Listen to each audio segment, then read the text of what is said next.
South India shopping mall the wedding మంత్ర సరికొత్త wedding collection south India shopping mall. నమస్తే, welcome to Suman TV. నేను మానస. Covid cases మళ్లీ పెరిగిపోతున్నాయి. 24 గంటల వ్యవధిలోనే చూసుకున్నట్లయితే 564 కేసులు అనేవి నమోదవుతున్నాయి. అలాగే యాక్టివ్ కేసెస్ చూసుకున్నట్లయితే 4800, అంటే 5000కు దగ్గరలో ఉన్నాయి. ఇలా కోవిడ్ పెరిగిపోతూ ఉంది. మరి కోవిడ్ ఇంతలా పెరిగిపోవడానికి కారణం ఏంటి, ఎలాంటి జాగ్రత్తలు తీసుకోవాలి అనే విషయాల్ని మనం తెలుసుకుందాము. డాక్టర్ రఘుదీప్ పల్లా గారు, పల్మనాలజిస్ట్, సిద్ధంగా ఉన్నారు. వారితో మాట్లాడదాం. డాక్టర్ గారు నమస్తే అండి. ఏపీ తెలంగాణలో మళ్ళీ కోవిడ్ కేసెస్ పెరిగిపోతూ ఉన్నాయి. దీనికి కారణం ఏంటంటారు? నాట్ ఓన్లీ తెలంగాణ, ఏపీ అండి, throughout the India and all over the world many of areas లో మన కోవిడ్ పాజిటివ్ రిపోర్ట్ చేస్తున్నారు కేసెస్ అని. ఇంకా టెస్టింగ్ అనేది ఫ్రీక్వెంట్ గా చేయట్లేదండి. బట్ రాండమ్ గా టెస్ట్ చేస్తున్నా కానీ చాలా వరకు కేసెస్ పాజిటివ్ గా వస్తున్నాయి. But majority reason for pickup is that season variations. ఒకటి, మనకు వర్షాలు పడుతున్నాయి, at the same time climate conditions మారుతూ ఉన్నాయి. అండ్ జనాలు ఎవరు రెస్పిరేటరీ హైజీన్ మెజర్స్ ఎవరు పాటించట్లేదు. సో దానివల్ల నెంబర్ ఆఫ్ కేసులు ఫ్రీక్వెంట్ గా పెరుగుతూ ఉన్నాయండి స్లో. అండ్ మనకు ఆల్రెడీ కోవిడ్ తీసుకున్న వ్యాక్సిన్ పవర్ కావచ్చు, దాని ఇమ్యూనిటీ ఇన్ని రోజులు ఉండదండి. సో ఖచ్చితంగా ఎవరైతే హై రిస్క్ పాపులేషన్ ఉంటారో వాళ్ళకి తప్పకుండా కోవిడ్ ప్రికాషన్ మెజర్స్ పాటించకపోతే కన్నా ఖచ్చితంగా కోవిడ్ బారిన పడతారు. హై రిస్క్ పీపుల్ ఎవరని చెప్పొచ్చు ఇప్పుడున్నటువంటి కోవిడ్ కేసెస్ లో?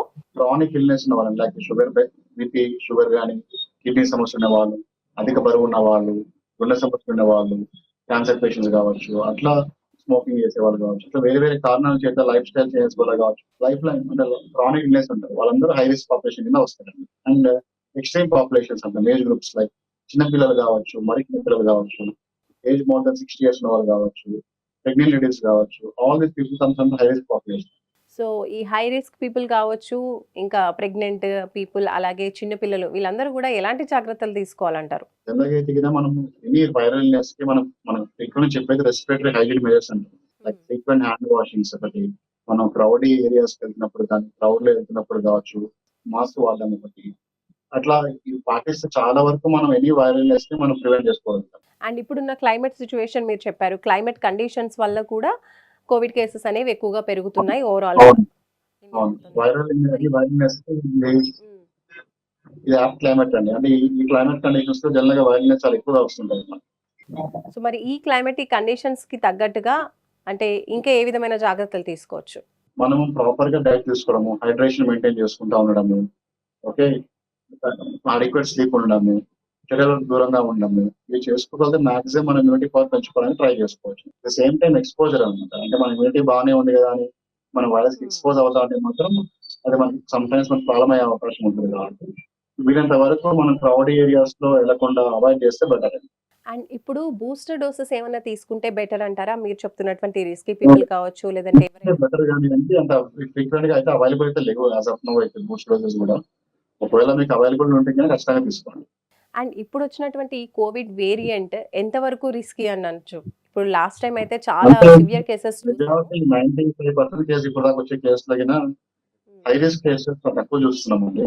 మేజర్ కేసు లైక్ మనకు కామన్ కోల్డ్ లానే వస్తున్నాయి, జలుబు లానే ఉంది, జలుబు రావడము, ఫీవర్ రావడము, బాడీ పెయిన్స్ లానే ఉంది తప్ప అంత వరీ థింగ్ అయితే లేదు. బట్ మనం అలానే నెగ్లెక్ట్ చేయడానికి కాదు, ఎందుకంటే నెంబర్ ఆఫ్ పేషెంట్ ఎఫెక్ట్ అయిపోద్ది, కొంతమంది సీరియస్ అయ్యే అవకాశం ఉంటుంది కాబట్టి. So right now mild symptoms ఉన్నా కానీ some people are showing severe symptoms also.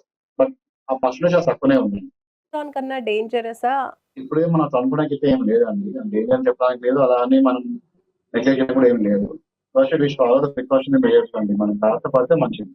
ఎందుకంటే మనం జాగ్రత్త పడలేదు అనుకోండి, నెంబర్ ఆఫ్ పీపుల్ ఎఫెక్ట్ అయిపోద్ది, రిస్క్ పాపులేషన్ పెరుగుతూ ఉంటుంది. రైట్. గతంలో కోవిడ్ వచ్చిన వాళ్ళకి అంటే స్మెల్ తెలియకపోవడం, టేస్ట్ తెలియకపోవడం, ఇలాంటి సిమ్టమ్స్ అన్ని కనిపించాయి.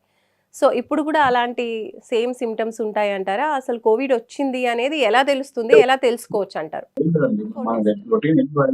ఎనీ వైరల్ ఇన్ఫెక్షన్ లానే దీనికి కూడా జలుబు చేయడము, దగ్గు చేయడము, గొంతు నొప్పి రావడము, హెడేక్ ఉండడము, బాడీ పెయిన్స్ ఉండడము, ఫీవర్ రావడం, ఇట్లా రొటీన్ వైరల్ సిమ్టమ్స్ ఉండండి. స్పెసిఫిక్ సిమ్టమ్స్ అంటే ఏం లేదు. ఓకే. సో దీన్ని గుర్తించడానికి ప్రత్యేకించిన స్పెసిఫిక్ సిమ్టమ్స్ అంటూ ఏమీ లేవు. ఏమీ లేదు. వన్స్ కోవిడ్ వచ్చిన వాళ్ళకి ఎలాంటి జాగ్రత్తలు తీసుకోవాలి?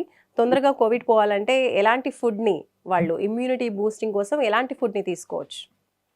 ప్రాపర్ ఇంట్లో దొరికే ఫుడ్, ప్రాపర్ గా ప్రోటీన్ ఫుడ్ తీసుకుంటే సరిపోతుందండి. అదే పనిగా స్పెషల్ ఫుడ్స్ అంటే ఏం అవసరం లేదు.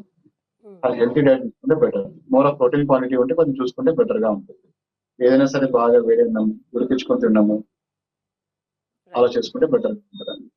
ఓకే అండి. అండ్ డాక్టర్ గారు ఇప్పుడు కోవిడ్ సిట్యుయేషన్స్‌లో అంటే ఇప్పుడు వచ్చినటువంటి కోవిడ్ వేరియంట్ పీపుల్‌కి సోకినప్పుడు ఎన్ని రోజులు ఆ మనిషిలో ఉంటుందంటారు? అది వచ్చినప్పుడు ఎలాంటి ఎఫెక్ట్స్ ఉంటాయండి? మనకు బాడీలో ఆల్మోస్ట్ మనకు ఒక 1 వీక్ వరకు మన బాడీలో ఉండే అవకాశం ఉంటుందండి. ఆ టైం వరకు మనం విన్న కొంచెం ఐసోలేట్ అయితే బెటర్‌గా ఉంటుంది. 1 వీక్ వరకు ఉంటుంది కాబట్టి తెలుసుకుని వెంటనే ఆ 1 వీక్ ఇంట్లో వాళ్ళతో గానీ, బయట వాళ్ళతో కానీ కలవకుండా ఐసోలేటెడ్‌గా ఉండాలి అని చెప్తారు. అవును. సో, ప్రెజెంట్ ఎలాంటి జాగ్రత్తలు తీసుకోవాలంటారు? ఏం లేదండి. మనం ఆల్రెడీ మనం కోవిడ్ 1 వేవ్ చూసాం. సెకండ్ వేవ్ చూసాము. హ్మ్. ప్రతి వేవ్ ఇలానే స్టార్ట్ అవుతది ఇనీషియల్‌గా. మైల్డ్ గానే ఉంటాయి సింప్టమ్స్. సమ్‌టైమ్స్ హ్మ్. ఒక్కొక్కసారి మన చేయి దాటిపోవచ్చు. సో, మన చేతిలో ఉంది యాస్ ఆఫ్ నౌ ఏం తగిన ప్రికాషన్ మెజర్స్ మెయింటైన్ చేసుకోవడము. వీలైనంత వరకు ఓవర్ క్రౌడ్ కాకుండా చూసుకోవడము. క్రౌడ్‌లో గర్ల్స్ గిన ఖచ్చితంగా కోవిడ్ ప్రికాషన్ మెజర్స్ మాస్క్ వాడడం కావచ్చు, శానిటైజర్ వాడడం కావచ్చు. ఇవన్నీ ఖచ్చితంగా పాటిస్తే గిన మనం ఇంకో వేవ్ రాకుండా మనం కొంచెం జాగ్రత్తగా చూసుకోవచ్చు. ఎందుకంటే దీనికి స్పెసిఫిక్ ట్రీట్మెంట్ అంటే ఏం లేదండి. No proven treatment is there. Only thing is that we can take a booster vaccine మాత్రం తీసుకోగలుగుతాము. అది కూడా ఫ్రీక్వెంట్‌గా అవైలబుల్ లేదు ఎక్కడ మనకు. సో, మన చేతిలో ఉంది మాత్రం జాగ్రత్త పడడం మాత్రమే.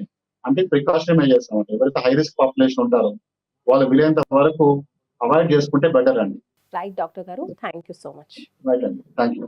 సో చూస్తున్నారు కదండీ! డాక్టర్ గారు తెలియజేస్తున్నారు. హై రిస్క్ పీపుల్ అలాగే ఎవరైతే ఇతరితర హెల్త్ ప్రాబ్లమ్స్‌తో బాధపడుతూ ఉంటారో, అలాంటి వాళ్ళందరికీ కూడా ఇప్పుడు కొంచెం రిస్క్ ఎక్కువగానే ఉంటుంది కాబట్టి, ఇతర హెల్త్ ప్రాబ్లమ్స్ ఉన్నవాళ్ళు కాస్త జాగ్రత్తగా ఉండాలి. అలాగే అందరూ కూడా సేఫ్‌గా ఉండడం, హైజీనిక్‌గా ఉండడం, ఎప్పుడు హ్యాండ్ వాష్ చేసుకుంటూ ఉండడం, ఎక్కువ క్రౌడెడ్ పీపుల్‌లో తిరగకుండా ఉండడం అనేది బెస్ట్ ఆప్షన్ అంటున్నారు. అండ్ వన్స్ కోవిడ్ వచ్చినా కూడా ఒక 1 వీక్ వరకు కూడా మన బాడీలో ఉంటుంది కాబట్టి, కోవిడ్ వచ్చింది అని తెలిస్తే గనక ఆ 1 వీక్ టు 10 డేస్ ఐసోలేటెడ్‌గా ఉండడం, అలాగే పిల్లలకి, పెద్దలకి, ఇంట్లో వాళ్ళకి కూడా కొంచెం దూరంగా ఉండడం అనేది బెస్ట్ అని మనకి డాక్టర్ గారు తెలియజేస్తున్నారు. చూస్తూనే ఉండండి సుమన్ టీవీ. నమస్తే.